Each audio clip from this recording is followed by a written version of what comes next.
It's just another ordinary day for Masao Yoshida.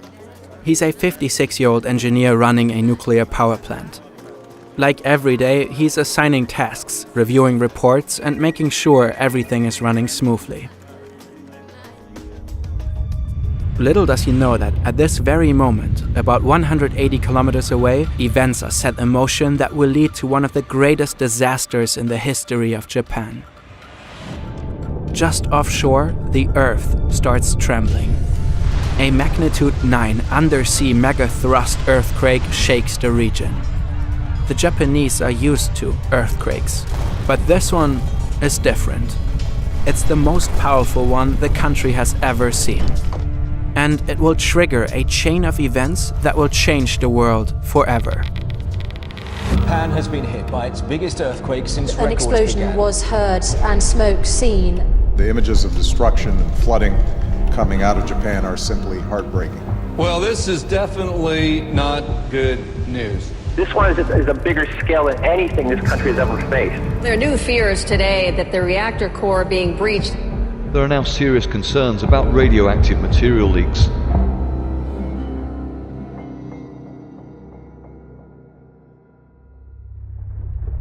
Masao Yoshida is in his office when the earthquake strikes. By the time it's over, the entire nuclear plant has lost power. The quake has cut Fukushima Daiichi off from the electrical grid. Although they generate their own electricity, nuclear plants still rely on external power to operate. Fukushima Daiichi has 6 reactor units. Each reactor houses radioactive fuel rods. Nuclear fission generates intense heat that turns water into steam. That steam then drives massive turbines to produce electricity. The fuel rods continue to generate heat even when the reactors are shut down. That's why they need to be cooled at all times. The plant has emergency diesel generators, or EDGs, to keep the water pumps running in case of a power outage. Reactor 1 is an older model that instead uses an isolation condenser to cool the rods. Units 1 to 3 automatically shut down after the earthquake. Units 4 to 6 have already been offline for maintenance. With grid power gone, the backup generators kick in to keep the cooling systems operational.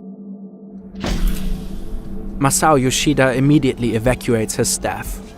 The plant has a designated emergency response center with seismic filters to withstand earthquakes. Yoshida and parts of his staff shelter there. Disaster drills are routine, but when a real emergency unfolds, chaos takes over. Now, they need to stay calm and hope the cooling systems hold. Because if they don't, the worst-case scenario looms: a full-scale nuclear meltdown. The fuel rods could melt into an extremely hot and radioactive mass. That mass could reach temperatures of up to 2000 degrees Celsius and melt through the reactor pressure vessel. It could leak into the environment and contaminate vast areas, rendering them completely uninhabitable for decades. The heat also builds up immense pressure inside the reactor. If it gets too high, the reactor could explode. At the ERC, Yoshida checks in with other operators across the plant. He's trying to assess the status of the reactors. Everything appears to be stable so far. The backup generators are running. The cooling systems seem to work. For a brief moment, everyone eases up a bit. But the earthquake was just the beginning.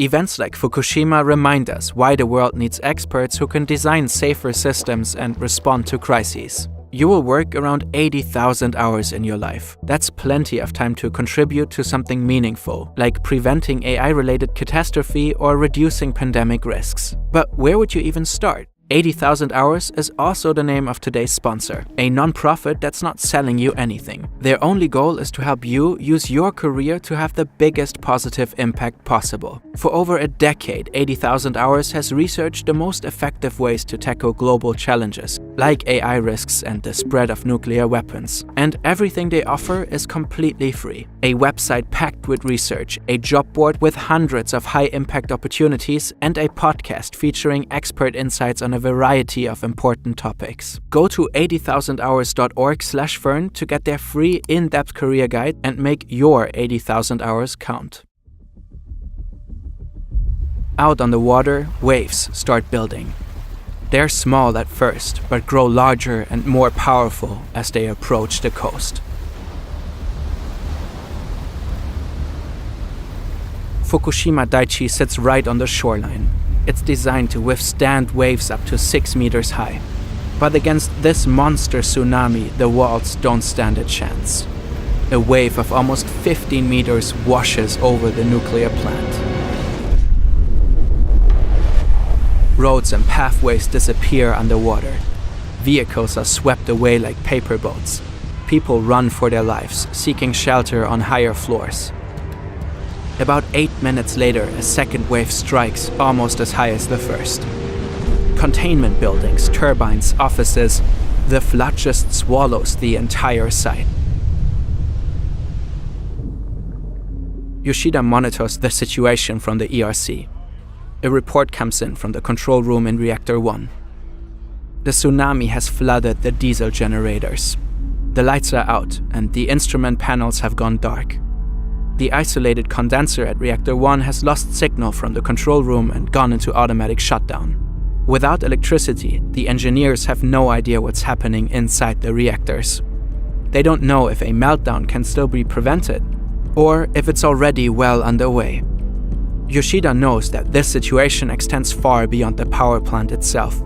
He reports to the local and national governments. Throughout the afternoon, a team of engineers tries to restart the isolated condenser to cool Reactor 1. But they fail. While Yoshida and his team are fighting to cool the reactors, the outside world takes stock of the havoc the tsunami wreaked.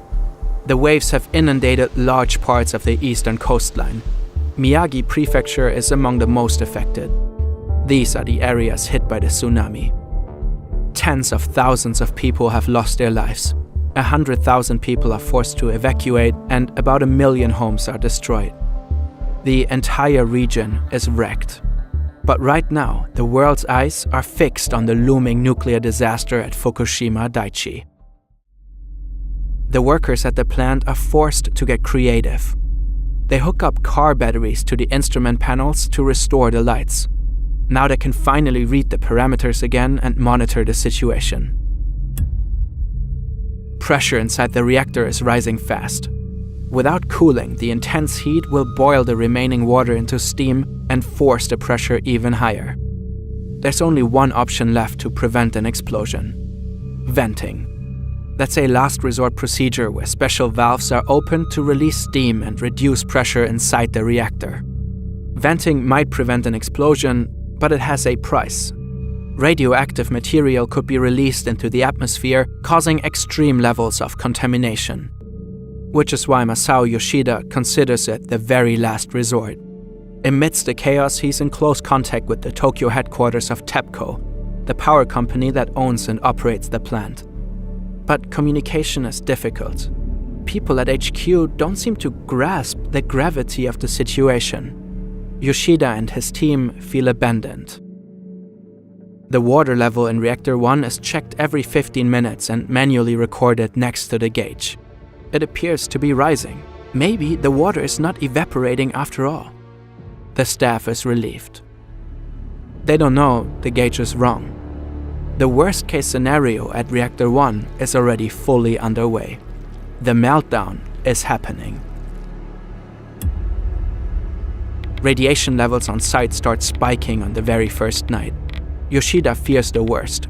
What if Reactor 1 has a leak and is already releasing radioactive material? He receives new orders from TEPCO headquarters. The venting process must be started immediately to relieve pressure inside the reactor. But Yoshida hesitates. The plant is still without power, and without it, venting can't be done remotely. The valves have to be opened manually, which means Yoshida has to send his workers into potentially contaminated areas. The radiation there could already be deadly.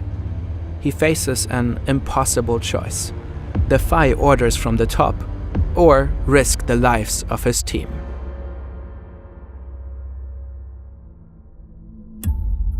The next morning, the government designates an evacuation zone. Residents within a 10-kilometer radius from the plant have to leave their homes. A few hours later, a helicopter touches down on site. It's Japan's Prime Minister, Naoto Kan. He says he wants to assess the situation firsthand.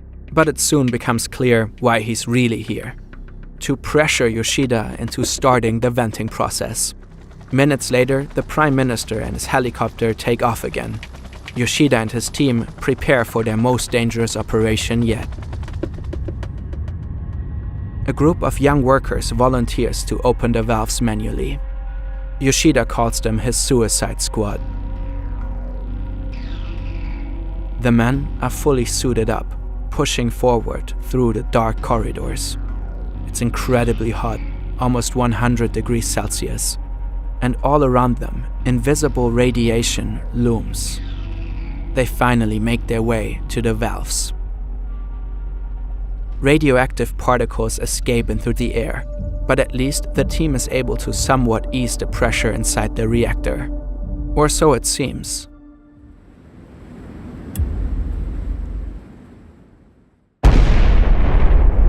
A massive explosion tears through the air. The blast is heard for miles. It's Reactor Unit 1, or more precisely, its roof. It has been blown apart. 4 workers are injured.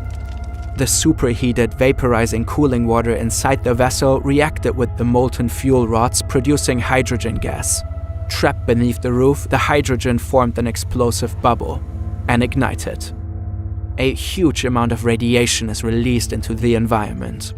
And the entire world is watching live on TV. A steam hydrogen explosion. Officials are still trying to figure out how much radiation escaped. Fears of a nuclear meltdown. But official reports are contradictory. Japan's Nuclear and Industrial Safety Agency NISA talks about a nuclear meltdown before the explosion has even happened. TEPCO and the Japanese government deny it. The evacuation zone is expanded to 20 kilometers.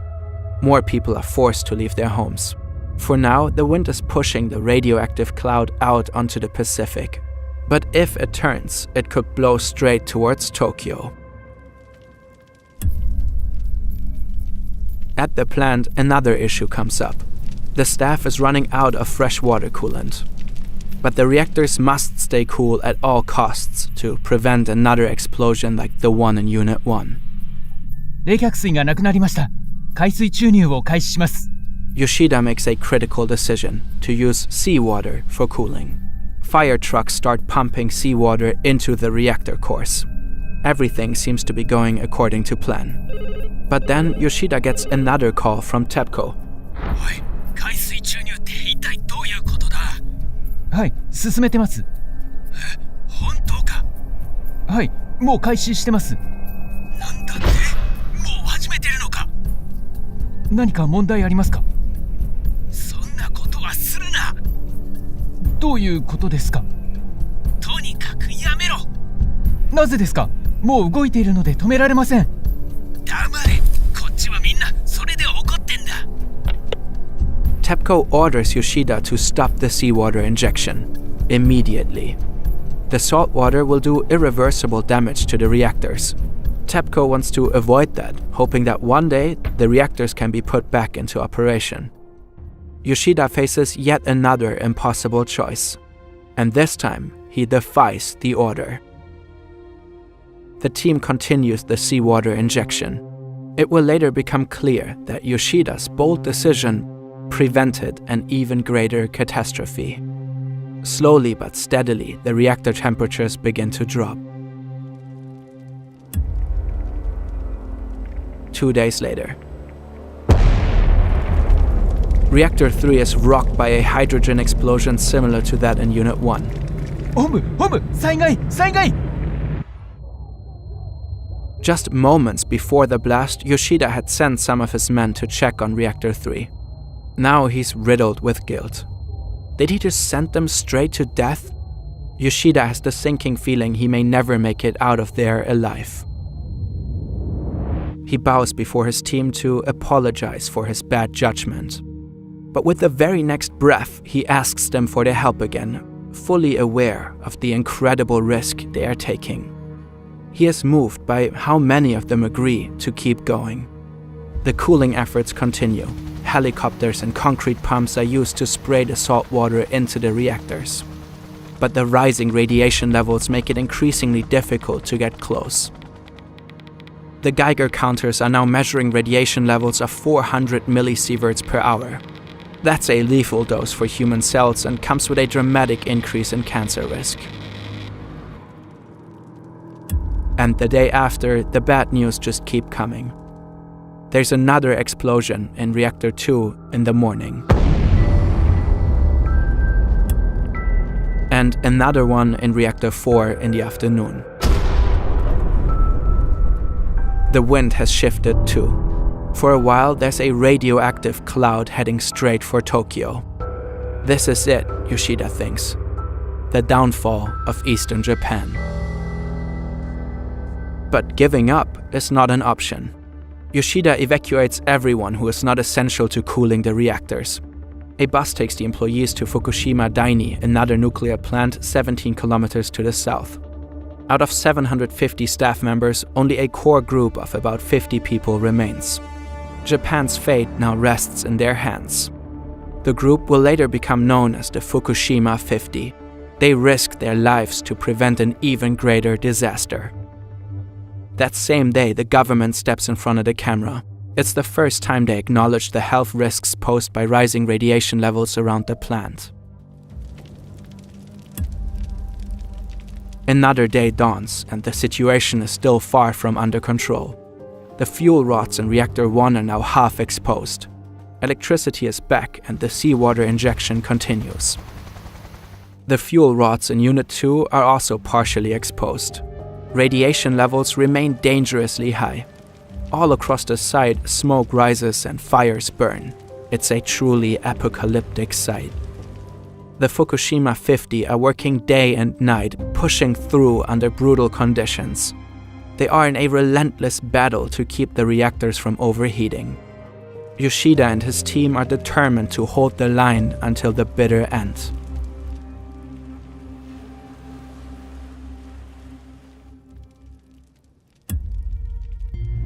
Six days after the earthquake, Japan assesses the true scale of the disaster. The quake and resulting tsunami have devastated whole regions. Entire cities and landscapes are underwater. The plant has finally been reconnected to the power grid. The reactors can be cooled without interruption.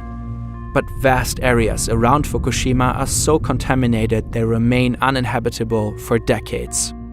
The disaster has led to the release of massive amounts of radioactive material. One of the biggest concerns is the isotope cesium-137. It has a half-life of about 30 years, meaning even after 3 decades, half of the original amount will still remain. The radiation levels are so extreme that Fukushima is now considered the second worst nuclear disaster in history after Chernobyl. Cleaning up the area is a major challenge. Workers remove layers of contaminated soil from playgrounds, parks, and farmland. Houses and streets are hosed down to wash away toxicity. Millions of plastic bags are filled with radioactive waste. The images of Fukushima shake Japan and the rest of the world. And they stir anti-nuclear sentiment. In Tokyo, thousands rally when they learn about the country's plan to reopen the reactors idled in the disaster. In Germany, where anti-nuclear sentiment has been growing for years, Fukushima becomes the final tipping point. Just days after the Fukushima meltdown, Berlin announces a moratorium on nuclear energy. Germany will phase out nuclear power for good. 14 years have passed since the Fukushima nuclear accident, and the situation is still not fully under control. The fuel rods inside the reactor have yet to be removed. Cooling water continues to leak. And since nobody knows what to do with all that contaminated coolant, TEPCO is gradually releasing it back into the ocean. The plant's operating company has faced harsh criticism during and after the disaster. They are accused of deliberately withholding important information and repeatedly downplaying the true scale of the catastrophe. Then Prime Minister Naoto Kan accused TEPCO of putting corporate interests above national security. The company did not officially confirm the nuclear meltdown inside the reactors until 2 months after it actually happened. And it took several years to uncover the full extent of human error. In 2015, a study found that the nuclear accident could have been prevented. Other investigations came to a similar conclusion. The staff at the nuclear plant had never been properly trained for emergencies. Reports say TEPCO had been covering up safety risks for years before the accident, falsifying inspection and maintenance reports. Apparently, TEPCO knew since the 90s that the plant could someday be struck by waves of up to 10 meters, but failed to take protective measures. In 2022, 4 high-ranking TEPCO managers were fined billions. But Japan as a whole has paid a much bigger price.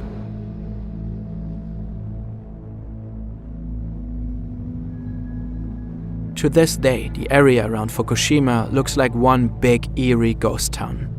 Only a few people have returned home. The government has officially declared it safe, but many lost their trust or already built a new life elsewhere. Radiation levels remain extremely high in some areas, especially in the forests. And yet, the disaster could have been even worse without people like Masao Yoshida. He died of esophageal cancer 2 years after the meltdown.